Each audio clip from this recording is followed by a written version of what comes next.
Hello Matrix, I'm Miss Glamour, and today we're going to be having a look at the poem The Shipwreck by Emily Dickinson. Just for a little bit of context about our poet, Emily Dickinson was born into a very prominent family, and she actually received a very classical, very rigorous education compared to other girls of her time. But what I really want to focus on is the fact that when Emily Dickinson was very young, she lost her cousin, who was also her dear friend, to typhus.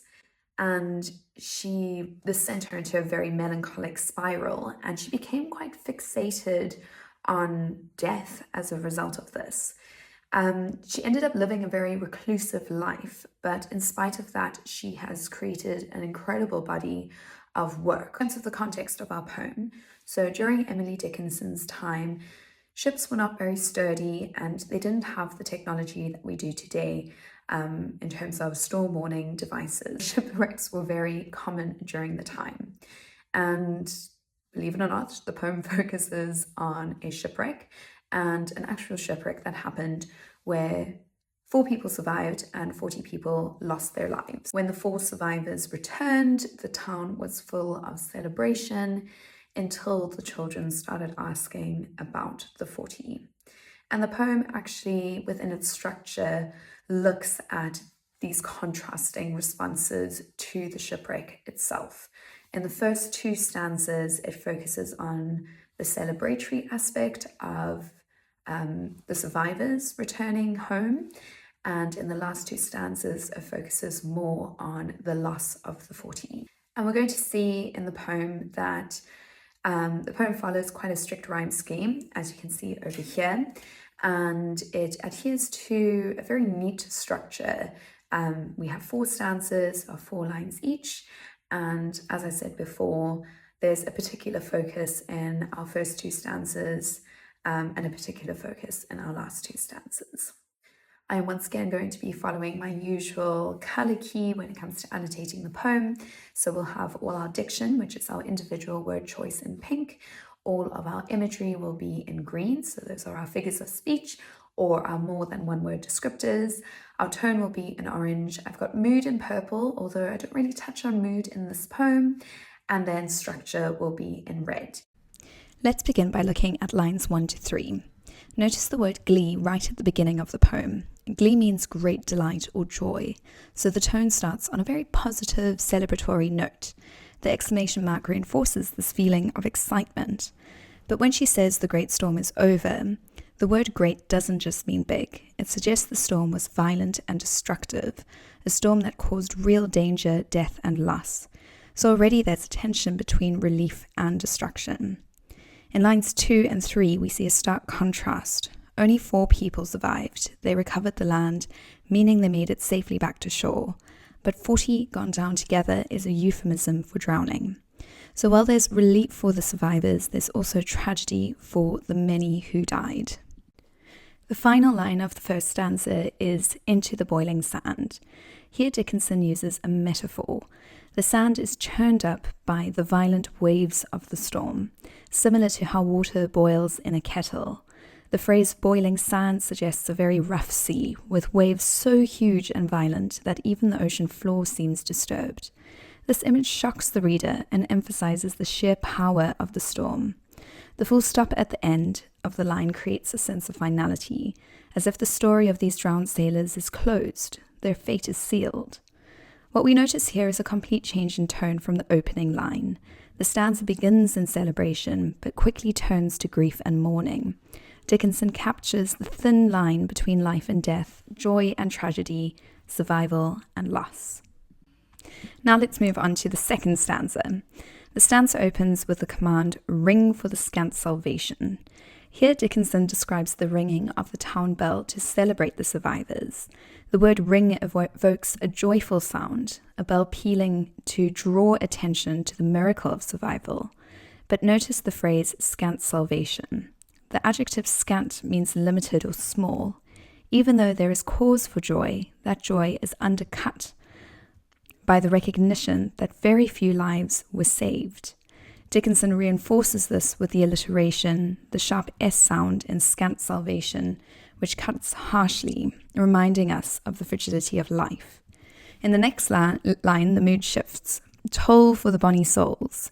The verb toll refers to the slow, heavy ringing of a funeral bell, the opposite of the joyful ringing. Instead of celebrating, the bell now mourns the dead.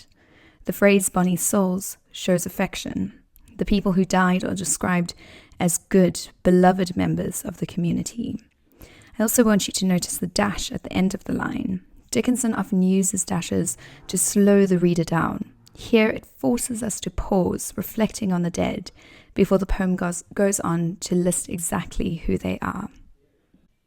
The next line, neighbour and friend and bridegroom, makes this loss personal. Dickinson isn't just writing about anonymous deaths at sea. These were family members, loved ones, people the survivors knew. I haven't highlighted this in red for structure, but look at the repeated and.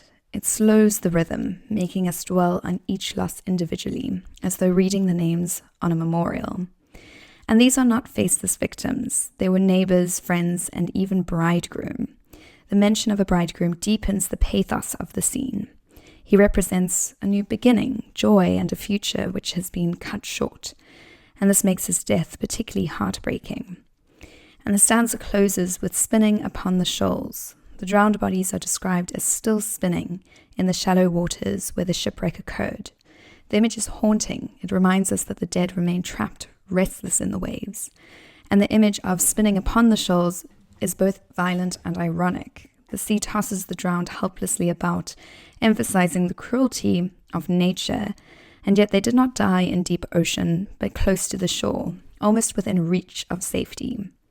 This bitter irony sharpens the sense of shock and helplessness, and the exclamation mark at the end reinforces the shock. It is as though the speaker herself is overwhelmed by the horror of what has happened, completely unable to remain detached. In these lines, Dickinson shifts from the immediate shock of the drowning to the question of memory. How will this tragedy be told and remembered? The line, how will they tell the shipwreck, suggests the survivors and community must try to give an explanation for such an overwhelming disaster, but words often fall short in the face of such grief. The next line, when winter shakes the door, is an example of personification. Winter, a season already associated with death and harshness, becomes a cruel reminder of the shipwreck.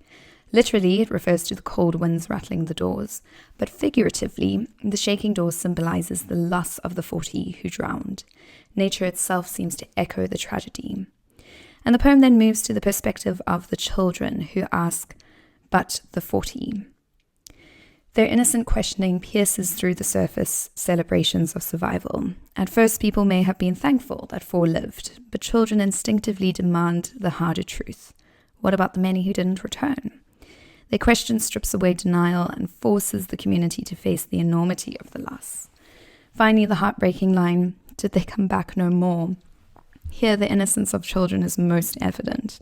They cannot grasp the finality of death. They are asking in disbelief whether the drowned will ever return. And the repetition of the question deepens the pathos. We feel both the children's confusion and the unbearable truth the adults must confront. And the tone here blends sorrow with quiet, haunting reflection. Dickinson shows how grief echoes across generations. The adults experience the tragedy in its fullness, while the children stumble towards its meaning through innocent but piercing questions. And in our last stanza, the poem now turns from questioning to silence. The line, then a silence suffuses the story, captures the awkward stillness that follows the children's innocent but piercing question. The alliteration of S, silence suffuses the story, mimics the sound of waves, creating a melancholic, hushed mood. It also shows how grief can spread unspoken, leaving words, once again, inadequate. And as the silence falls, the teller's eye grows soft with tears. The adults cannot explain the tragedy in a way that the children could understand. Instead, their sorrow is expressed in their eyes, a reminder that grief often transcends language. And the tone here is very somber. It's filled with the weight of memory and the pain of loss. And the children then ask no further question. They seem to sense the depth of adult sorrow and fall silent themselves, understanding in their own way that the 40 are truly gone. The repetition of "and" at the start of each line builds tension, echoing the persistence of grief and the inevitability of loss. And the closing line, "and only the waves reply," is haunting. Here Dickinson uses personification. The sea becomes the only voice left holding the true story of the shipwreck, but its reply is not words, only the endless crashing of waves. The sea both caused the tragedy and it keeps its secrets, leaving humans with silence and uncertainty. And the tone in these lines, again, is just deeply mournful, ending the poem on an image of what we can only believe to be unanswered grief. And Dickinson reminds us that while human voices fall silent in the face of death, nature continues, indifferent and completely eternal. I hope you enjoyed this lesson, grade 12s, and I hope that this has helped you in your studying endeavors. And let me know in the comments what you would like to see next, and if there's anything more I can do in these videos to help you.